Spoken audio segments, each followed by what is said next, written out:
say that they are extremely lucky that no one was hit by any of the shots fired by the gunman. Holly, coming out to you, what are your thoughts on this? As we said, this might have mental health involved here, and this man did have a rap sheet and a criminal history.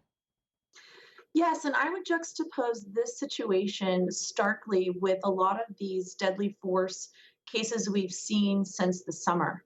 So this is a very different situation than the Jacob Blake and the George Floyd case. And so I think that this is the definition of when officers are allowed to use deadly force. When you have a person who is running into a crowd with an axe, or a person who is waving a gun around, or shooting in public. This is exactly the type of scenario where the police are authorized to use this deadly force. So I think that this is a good reminder to our police officers and to our community about the circumstances when deadly force is appropriate. And then also, in the alternative, when deadly force is not appropriate.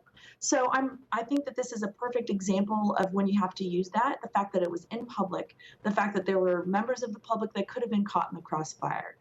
And yes, I think that the victim and the defendant had mental health issues. It sounds like it's a ill-conceived plan. It doesn't make sense on a logic level. Of course, it usually rarely does. Why anyone would have a general and vague idea that the banks of America would give this person money to then send generally to a country. So I definitely think it's safe to assume that there's some mental health issues. But again, I really applaud the NYPD for following the rules, for protecting the public. And I like the exposure of this case because it reminds our country about which circumstances that deadly force is appropriate and which are not. All right.